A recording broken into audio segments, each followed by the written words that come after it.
కూటమి ప్రభుత్వ మాటలు నమ్మి ప్రజలు మోసపోయారని రాజమండ్రి సిటీ 15వ వార్డ్ పర్యటన సందర్భంగా వైఎస్ఆర్ కాంగ్రెస్ పార్టీ జాతీయ అధికార ప్రతినిధి మాజీ ఎంపీ మార్గాని భరత్రామ్ ఆరోపించారు. ఈ సందర్భంగా ఆయన మాట్లాడుతూ కూటమి ప్రభుత్వ మాటలు నమ్మి ప్రజలు మోసపోయారని ఆరోపించారు.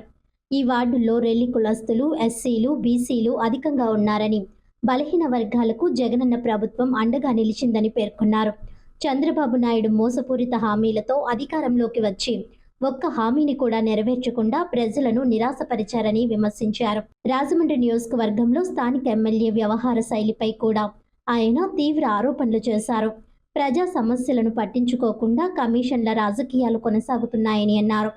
తమ ప్రభుత్వ హయాంలో నగరంలో రోడ్లు, పారిశుధ్యం, త్రాగునీటి సమస్యల పరిష్కారానికి ప్రాధాన్యత ఇచ్చామని, కానీ ప్రస్తుత ప్రభుత్వం కనీస అవసరాలు కూడా పట్టించుకోవడం లేదని తెలిపారు. సరైన రోడ్లు వేయకుండా కేవలం ప్యాచ్ వర్కులతో ప్రజలను మభ్యపెడుతున్నారని ఆరోపించారు. రాబోయే కార్పొరేషన్ ఎన్నికల్లో 15వ వార్డులో వైఎస్ఆర్సీపీ జెండా ఎగురవేయడం ఖాయమని భరత్ ధీమా వ్యక్తం చేశారు. వార్డు కమిటీలతో పాటు 5 పోలింగ్ బూతులకు 10 మంది చొప్పున కార్యకర్తలను నియమించి వారికి స్వంత ఖర్చులతో జగనన్న బీమా అమలు చేసే చర్యలు తీసుకుంటున్నామని వెల్లడించారు. ఈ కార్యక్రమాన్ని శ్రీనివాస్ నేతృత్వంలో ముత్యాల వీరవెంకట అప్పారావు సారథ్యంలో నిర్వహించినట్లు తెలిపారు. ఈ కార్యక్రమంలో సిటీ పార్టీ శ్రేణులు పాల్గొన్నారు. అనంతరం రాజమండ్రి సిటీ వైఎస్ఆర్ కాంగ్రెస్ పార్టీ కార్యాలయంలో మున్సిపల్ విభాగం అధ్యక్షుడు మధ్య అప్పారావు ఆధ్వర్యంలో మున్సిపల్ అనుబంధ కమిటీని ప్రకటించారు. కమిటీ సభ్యులు పార్టీ కోసం క్రమశిక్షణతో పనిచేయాలని భరత్ పిలుపునిచ్చారు.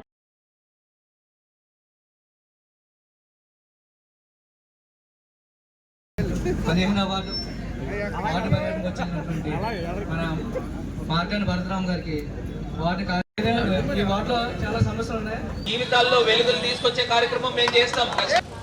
నేను ఇవాళ ఇక్కడ వార్డులో ఉన్న ప్రజలందరినీ కూడా ఒకటే కోరేది, ఒకటే అంశం చెప్తా ఉన్నా. రేపన్న రోజున స్థానికంగా కార్పొరేషన్ ఎన్నికలు రావచ్చు. మరి స్థానికంగా ఇక్కడ కార్పొరేషన్ ఎన్నికలు వచ్చినప్పుడు ఇక్కడ వార్డులో ఉన్న ప్రజలందరికీ కూడా చెప్తా ఉన్నా, ఇక్కడ ఈ ప్రాంతం అనగానే 15వ వార్డు ప్రాంతం అనగానే మరి ఖచ్చితంగా ఇది వైఎస్ఆర్సీపీ కంచుకోట వార్డు. ఇది మరి ఈ ప్రాంతంలో గతంలో అసెంబ్లీ ఎన్నికల గురించి నేను చెప్పాను ఆల్రెడీ. రేపు జరిగే కార్పొరేషన్ ఎన్నికల్లో మన వైఎస్ఆర్సీపీ ఫ్యాన్ గుర్తుకి ఎవరైతే ఓట్లు వేసి ఇక్కడ ఉన్న స్థానికంగా మనం కార్పొరేటర్ని గెలిపించుకున్నప్పుడే మన వార్డు సమస్యలు రేపు కార్పొరేషన్లో గలపెప్పడానికి అవకాశం ఉంటుంది. అదే తెలుగుదేశం పార్టీకి సంబంధించిన వాళ్ళే కనుక మనం ఇక్కడ వార్డులో గెలిపించుకున్నాం అనుకోండి, వాళ్ళు ఏం చేస్తారు, ఎమ్మెల్యే సిట్ అంటే సిట్, స్టాండ్ అంటే స్టాండ్. ఇంకా వార్డు సమస్యలు అప్పుడు ఎలాగున్నాయి, ఇప్పుడు ఎలాగున్నాయో మళ్ళీ రేపు కూడా అదే సమస్యలు ఉంటాయి.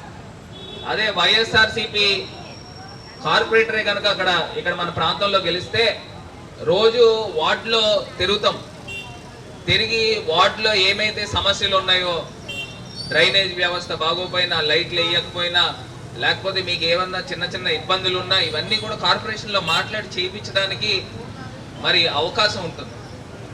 ఇవాళ నేను ఒకటే చెప్తా ఉన్నానమ్మా, మేము అధికారంలో ఉన్నప్పుడు 2019 నుంచి 24 దాకా పొద్దున్న లెగిస్తే వార్డులన్నీ గుడ్ మార్నింగ్ రాజమండ్రి అని తిరిగేవాడిని. గుర్తుందా లేదా మీకు? మరి ఆ తరహాలో తిరిగి ఏ సమస్యలు వచ్చినా కూడా రాజమండ్రిని అద్భుతంగా తయారు చేసాం. ఇవాళ రోడ్లు చూడండి, గతంలో మోరంపూడి ఫ్లైఓవర్ మీరు అందరూ కూడా దాటి వెళ్ళేదే.